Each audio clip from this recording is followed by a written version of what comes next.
especially I've got a number of questions which Wendy sent me.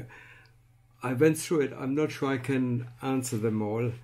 What I usually do, I refer to my personal experiences rather than hypothesize and things, because, you know, I think we need authenticity, really, you know, and first-hand experience is beautiful, but my first-hand experience doesn't stretch everywhere, so there are some things which I'm not 100% sure about, but most of the questions here on the list are really quite good.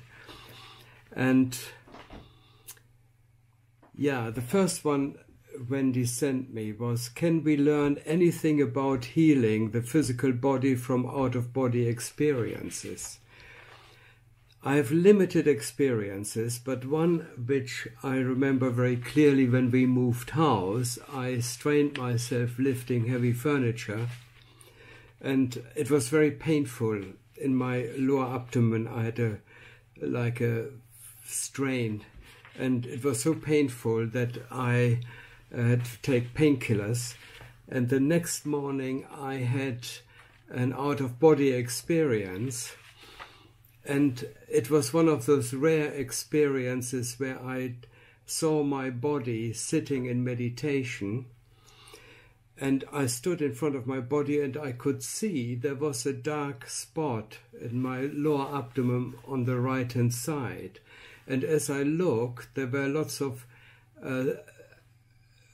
chaotic sparks flying around, gyrating, and I could instantly feel that was the affected area from the previous day. And all I needed to do at that time, and it was quite intuitive and quite natural, I just used my hands and sort of maneuvered the energy, and I noticed the sparks, the energy which I could see, it soon assumed a very symmetrical pattern, you know, and instead of being chaotic, it was gyrating in a kind of symmetric, harmonious way, and soon afterwards the dark spot disappeared, and when I got out of the meditation, the pain had gone. Now, the thing is, I felt afterwards, when I analyzed it, that you probably need to be in a higher energy body to effect healing, because when I saw myself, when I visited myself or saw myself, that was only possible in the beginning using the etheric body, because when I used my astral body, I went straight into the astral plane and I could no longer see my physical body. So the thing is that when you are astrally projecting, the natural thing is to transform directly, or to travel directly into the astral plane. When you first start out, you go into the etheric body, which is the one closest link to the physical body, where you still have all your physical senses in place. And that's why people who have near-death experiences or die on the operating table or had an accident, they usually go into the etheric body, and then they can still make use of their physical senses. So much later, I learned to use the higher energy bodies. When you use a higher energy body, you can actually visit all the dimensional levels which are on the lower dimensional level, so you can actually see your physical body again, and then you can effect healing because you have got this extra energy available then. And I think later when I thought about it, I thought that is what happened. This is how I effected healing, by entering my higher energy body and then administered the healing on my physical body. I had other experiences which were affected healing for myself. For example, I fell asleep one afternoon, and I fell asleep at a very awkward angle. So I had my head was tilted forward, and I hurt my neck. And when I woke up, I had a very painful neck. And then at the same time, a bit later, I had an experience where I went into a higher dimensional realm. And that came about when I was reading about people's experience, near-death experiences, on the heaven level, so to speak, because I wanted to compare notes with people who had near-death experiences. And I read a few of these reports, and then I went into meditation, and I found myself on this higher dimensional level. I went in a kind of samadhi state. And then I described it in my book. I can't remember, in Vistas of Infinity, I described the episode. And then I noticed that when I came back from the experience, my body had actually been like light, and when I came back from the experience, my neck ache had disappeared. On other occasions, when I was astral traveling and I tried to effect healing, I couldn't find my physical body. So I soon gave up the search and the attempt of healing it. So that is my limited experience with healing the physical body.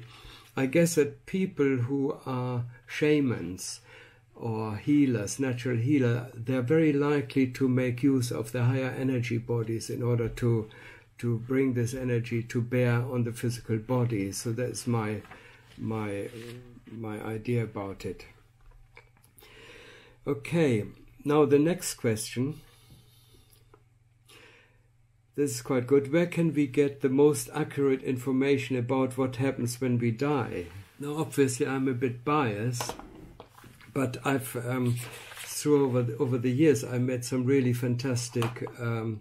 Got to know some really fantastic mediums, and they're way ahead of me, because they have got a contact or a conduit by using their clients, and their clients, they serve as a little bit of a connection point to the information of the people they connect with, so they can get accurate information from their loved ones, let's say. If you ask the right questions. Whereas I am sort of more or less relying on my visits to the astral realm.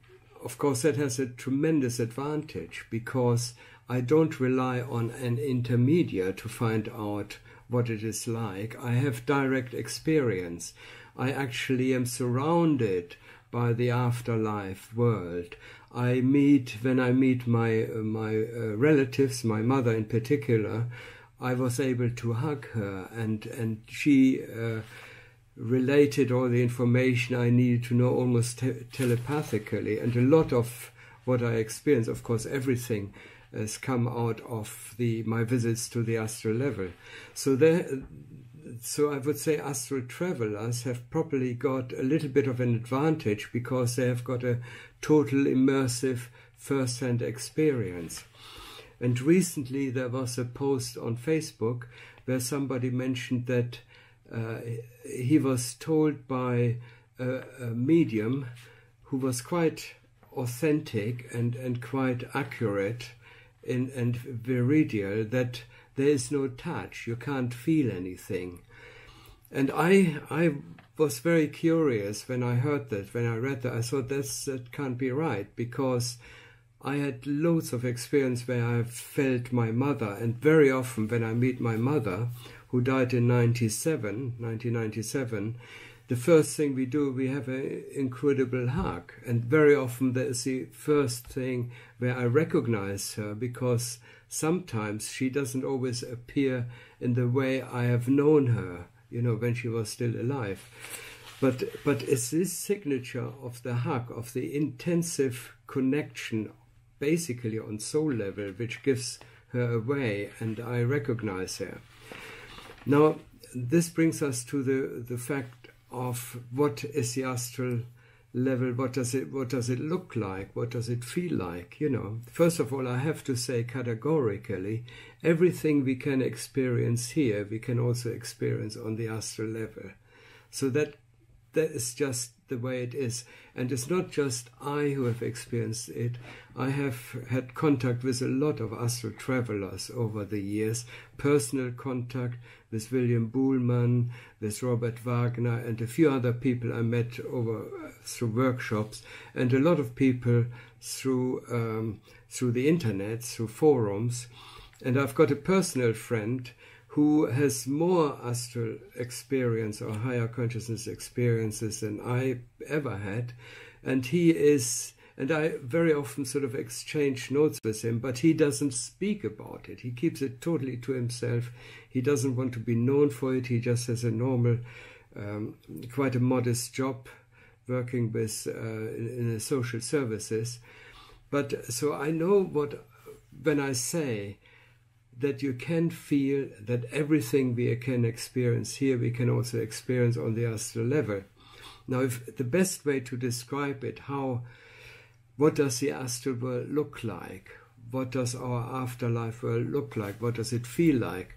The best way to demonstrate it is if we just look around where we are sitting now, touch the table, look around our room, that is indistinguishable from what the astral level is like. It feels just like the physical level because we are on the same energy vibration when we are on the astral level. So everything we want to touch feels hard. But also there is another element of the dynamics of the astral level which responds to thought much more readily than the physical level. So if we wanted to, for example, poke a finger through our tabletop, we can do that. Or if we want to materialize things, we can do that. It's much more dynamic, but it feels just as real as it does here. So we have got the added advantage on the astral level to be in a dynamic environment which is very thought responsive. And that adds a totally new level of experience to the afterlife, which we have no idea of down here. And the first thing I notice when I have an out-of-body experience, things happen which very often I haven't anticipated. There can be quite strange things, things appearing, or the atmosphere is changing, or suddenly, one example was, for example, I came to a house and I saw a man walking past me, and he was totally oblivious of me, and he was blue. He was totally blue, and as he was walking past, his appearance changed.